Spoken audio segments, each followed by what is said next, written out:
الحمد لله رب العالمين، والصلاة والسلام على رسوله الكريم وعلى آله وأصحابه أجمعين. أما بعد، السلام عليكم ورحمة الله وبركاته. بإذن الله تعالى این حلقه 80 از آموزش کلمة التوحید لا اله الا الله محمد رسول الله است که معنیش نیست معبود بر حق بجز الله و محمد صلی الله علیه و سلم رسول الله هستند. ما در حلقه های گذشته مسائلی که کاملا تعلق به شرط ششم صحت لا اله الا الله القبول داشت بیان نمودیم، اما بعضی از مسائل را مختصرا بار دیگر به شما بیان میکنیم و این موضوعی که ما الان به شما صحبت میکنیم موضوع های مختلف است، اما به حالت اختصار به شما ذکر کرده می شود از سبب مهم بودنش و مسائل بینهایت ضروری و تعلق داشتنش به شرط ششم کلمة التوحید. این مبحث این است که نطق به شهادتین، یعنی اشهد ان لا اله الا الله و اشهد ان محمد رسول الله گفتن و اقرار کردن همون شهادتین را، اقرار شهادتین هر دوی همین جمله اشهد ان لا اله الا الله و اشهد ان محمد رسول الله از شرط قبول است. حتما باید بدانیم که همان وقت قبول در نزد الله سبحانه و تعالی و در نزد شریعت مقبول می شود که همین دو لفظ، دو شهادتین اشهد ان لا اله الا الله و اشهد ان محمد رسول الله صلی الله علیه وسلم با زبان گفته شود. و بر این مسئله به اصل مسئله حدیث دلالت می کند که رسول اکرم صلی الله علیه وسلم گفتند من قال لا اله الا الله.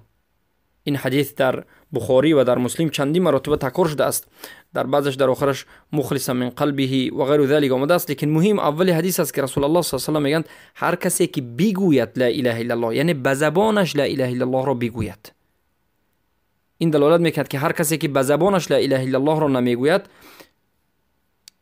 از کفر به اسلام داخل نمی شود. شرط قبول اسلام و شرط داخل شدن به اسلام لا اله الا الله محمد رسول الله را شهادت دادن است. یا که حدیث دیگر که حدیث است که رسول اکرم صلی الله علیه و سلم میگند امرت ان اقاتل الناس حتى یقولوا، من امر شدم از جانب الله، امر کرده شدم که مردم را به قتل رسانم، بکشم تا این که بگویند لا اله الا الله، نیست معبودی بر حق بجز الله.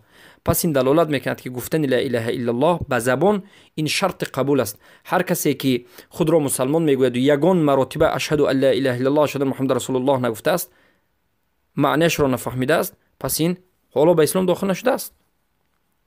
باید که به زبان بگوید و هر کسی که از دیگر دین به دین اسلام داخل شدن میخواهد حتما باید لا اله الا الله را تلفظ بکند، بگوید و معناش را بفهمد و اگر این طور نکند مسلمان نشده است.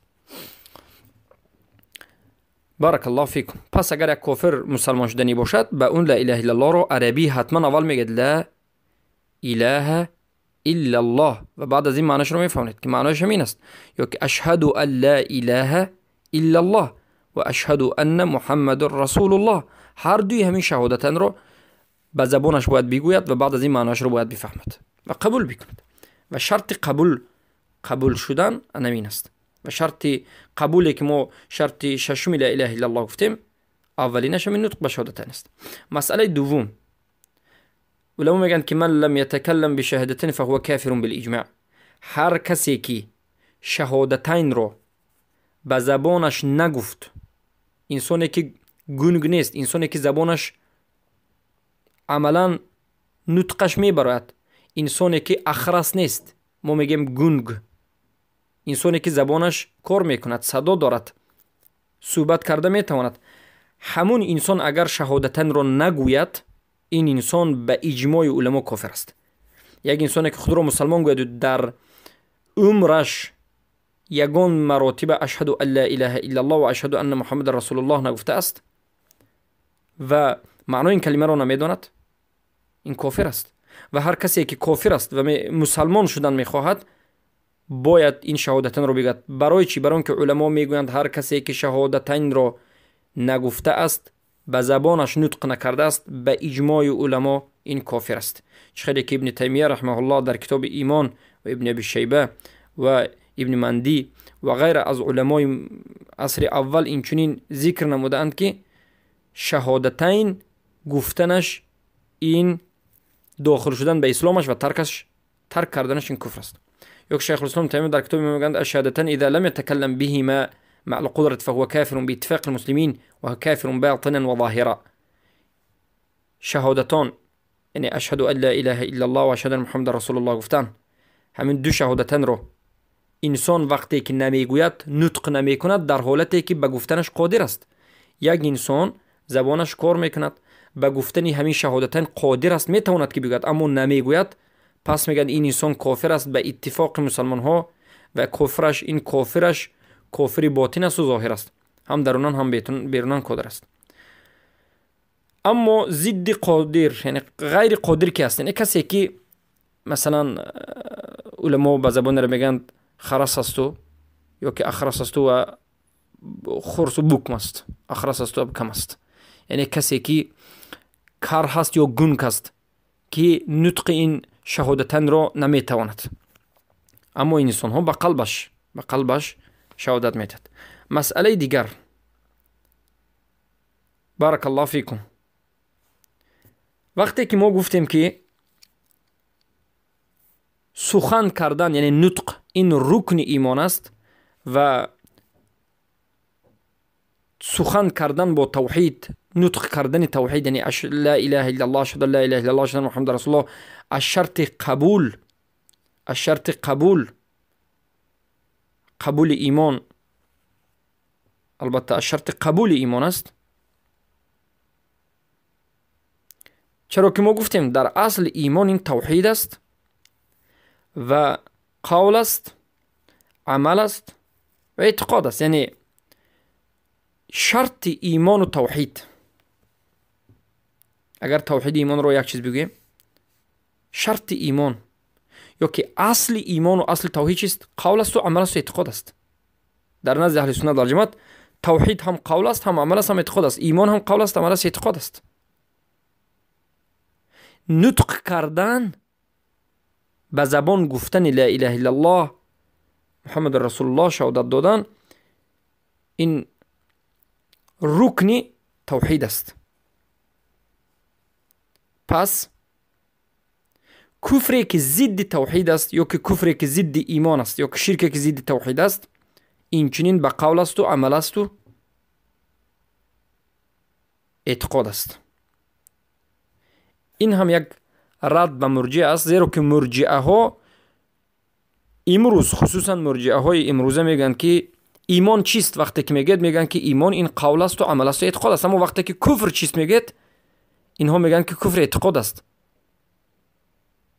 مرجعه ها ادعا دارد که کفر فقط اعتقاد است، اما اهل سنت در جماعت میگن ایمان چخیلی که قول است و عمل است و اعتقاد است، کفر هم این چنین قول است و عمل است و اعتقاد است.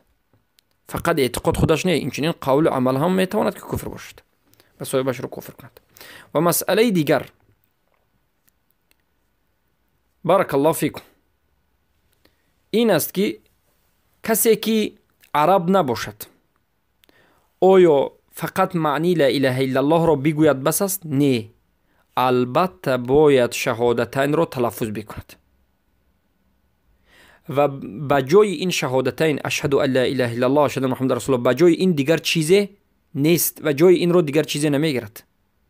حتما باید تلفظ شهادتین به هر یک انسان وارد شده باشد و هر یک انسانی که مسلمانی را قبول میکند حتما باید شهادتین را گفته باشد، خواه عرب است، خواه فارس است، خواه غیر از این، از ملت های دیگر، روس و انگلیس و غیره. برای همین وقتی که یک انسان به اسلام دارد، تلفظش و تعلیمش و تعلیم دادن و فهماندن معناش ضرور است. پس تلفظ را علما میگن که این رکن واجب است. اما کسایی که از مرجعه، کسایی که از مذهب مرجعه میگن که یعنی هر کسی که قبله مسلمانی را قبول کند، یعنی هر کسی که قبله را قبول کند این لا اله الا الله نگوید هم مسلمان شده است، این غلط است. و حجتی که از حدیث میارد من استقبل قبلتنا و اکل ذبیحتنا و استقبل قبلتنا، این حدیث هیچ جای استدلال در این مسئله ندارد، بلکه این حدیث ضابط مسلمانی رو، یک دایره اسلام رو به یک شخص مسلمان معین میکنه. بارک الله فیکم. پس هر کسی که از دیگر ملت به اسلام در آمدن میخواهد حتما باید تلفظ بکند و معناش رو بداند. بارک الله فیکم. پس معنای یک مسئله دیگر این است که هر کسی که در یک عملی کفریش باقی ماند یا که شریعت را رد بکند و بعد از این با لا اله الا الله بگوید، شهادت بدهد، شهادت بر لا اله الا الله، شهادت بر محمد رسول الله بدهد، داند که این شهادت کافی نیست و این انسان را به اسلام داخل نمیکند. چرا که شرط شهادت بر لا اله الا الله و شرط شهادت بر محمد رسول الله این است که در همان زمان کفر را انسان باید ترک کند، جهل را باید ترک کند. انسانی که کفر را، شرک را ترک نمی کند و شهادتین را میگوید، داند که این شهادتین بر وی هیچ فایده نمی بخشد. بارک الله فیکم. خیلی که در فتح المجید و فتح الباری حلبی میگوید که لو قال الوثنی لا اله الا الله وكان يزعم أن الصنم يقربه إلى الله لم يكن مؤمنا حتى يتبرأ من عبادة الأصنام. اگر یک وثنی، یعنی کسی که غیر الله را می پرستد، یعنی مشرک، اگر یک وثنی مشرک لا اله الا الله بگوید، یعنی لا معبود بحق الا الله، کلمت توحید را بگوید، نطق بکند و بعد از این ادعا بکند و بعد از این عقیده داشته باشد که صنم، یعنی یک بت، یک هیکل، یا انسان را به الله نزدیک میکند، به همین عقیده اش این مؤمن نیست و به گفته شهادتینش کم مؤمن نیست تا همان زمانی که از همین بت پرستیش ترک دست کشد. یعنی وقتی که انسان شهادتین را میگوید باید در همان زمان شرک را ترک کند. بارک الله فیکم. پس مسئله دیگر این است که نطق کردن به شهادتین به انسان، به صاحبش منفعت نمی بخشد، فایده نمی بخشد، مگرم به دو امر، مگرم به اجرا کردن دو چیز. اولا عمل کردن به مقتضا و طلبات و لازمیت های کلمت شهادت لا اله الا الله و انقیاد داشتن، پابرجا بودن بر عمل و شرط هایش رو به جا آوردن و کفر ورزیدن بر طاغوت. این اولین چیز، اولین امر همین است، عمل کردن به معنا و طلبات های لا اله الا الله و التزام کردن به لا اله الا الله و مقتضیاتش، انقیاد و پابرجا بودن به طلبات های لا اله الا الله و شرطهایش رو کاملا به جا آوردن و کفر ورزیدن بر طاغوت.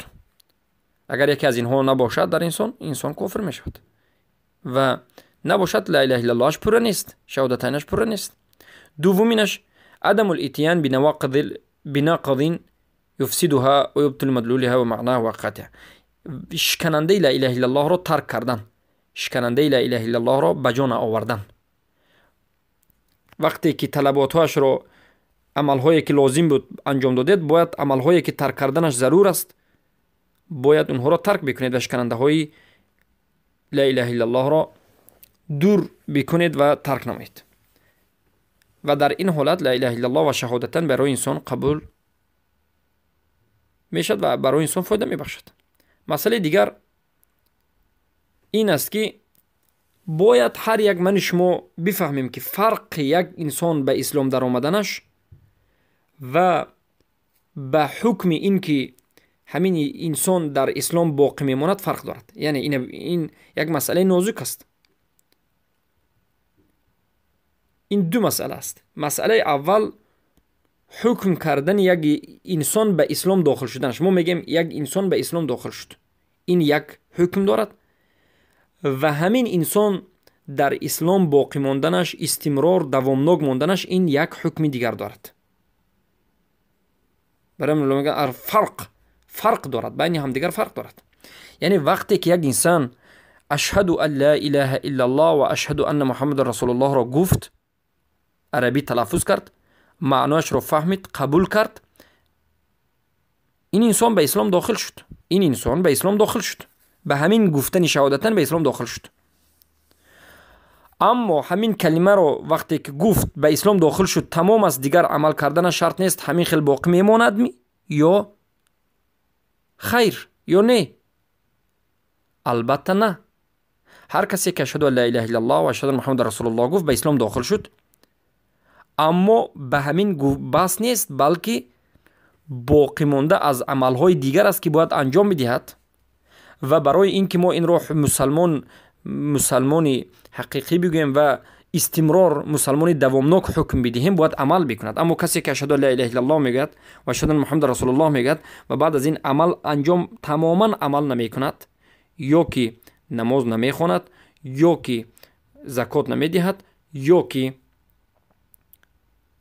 شرک را ترک نمی کند، کفر بر طاغوت و غیر نمی کند، این انسان می گردد باز کفر می شود و مرتد می گردد.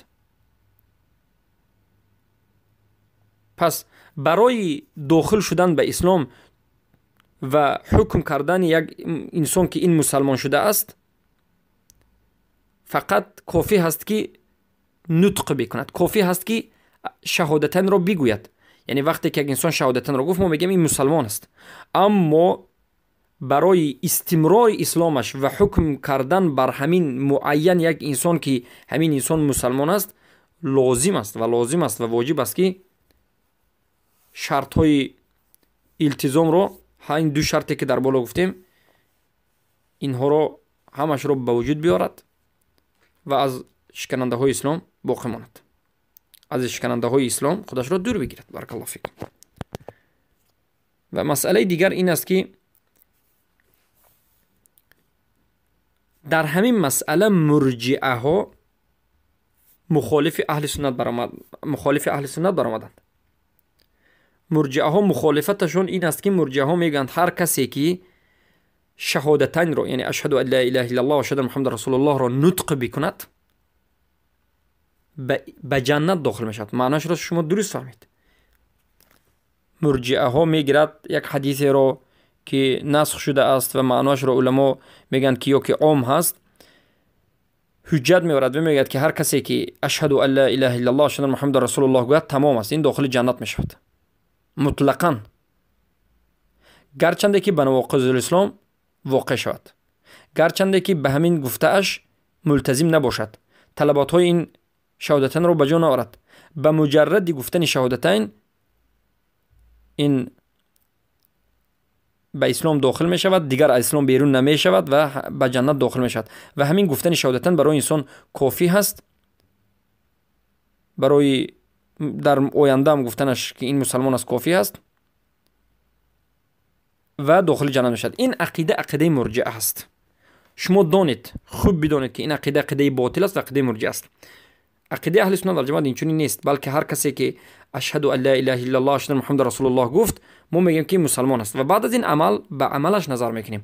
وقتی که طلبات های لا اله الا الله رو به جا آورد، وقتی که مقتضا و التزام به لا اله الا الله کرد، وقتی که از کفر بر طاغوت از اون دیده شد، کفر بر طاغوت رو انجام داد و بر طاغوت کفر ورزید، شروط های لا اله الا الله رکناش رو به جا آورد و از شکننده های اسلام خودش را دور گرفت، بعد از این مسلمان می شود.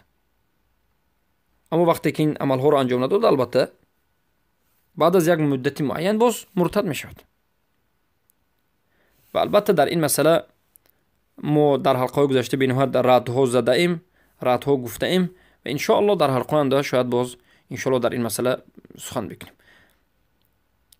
اما جهمی ها باشد، یعنی مرجعه الغلاة جهمیه، پیروان جهم ابن صفوان میگن که تصدیق کردن به قلب این کافی است، اما نطق کردن به لا اله الا الله شرط نیست. نطق کردن شرط نیست میگه، یعنی کسی که اشهد لا اله الا الله اشهد محمد رسول الله نگوید هم به قلبش داند که همین دین حق است یا که الله وجود دارد، پس ما این انسان رو حکم به اسلام میکنیم و شکننده های اسلام رو به جا بیارد هم و سخن های کفری بگوید هم، عمل های کفری کند هم، این انسان کفر نمیشود. و مرجعه الکرامیه میگه که هر کسی که برعکس جهمی است، هر کسی که لا اله الا الله میگوید، یعنی اشهد لا اله الا الله اشهد محمد رسول الله را میگوید، نطق میکند، کافی است. تصدیق کردن هم شرط نیست، اعتقاد کردن هم شرط نیست و با مجرد نطق این چی میشود؟ از اهل جنت میشود. این دومین نمود مرجعه الکرامی است. اما مرجعه العصر، امروزه مرجعه ها چی میگن؟ اینا علما میگن که جمع بین الفساد المذهبین فاتوا بما لم يسبقوا الیه. مرجعه عصر حاضر، امروزه مرجعه ها بین دو فساد جمع کردند. یک سخنی را گفتند که پیش از خودشون گفته نشده بود. بارک الله فیکم. پس این بود مسائلی که تعلق به قبول دارد. و یک حلقه دیگر، یک مبحث دیگر هست، یک موضوع دیگر هست که باید به شما برسونیم که این هم تعلق به قبول هست که در حلقه به شما بیان میکنیم. این موضوع الموت علی التوحید است، وفات کردن با توحید. یعنی انسان باید به توحید زندگی بکند و در حالت موحد بودن و توحید وفات بکند، که البته این موضوع صحبتی آینده است. بارک الله فیکم. السلام علیکم و رحمت الله و برکاته.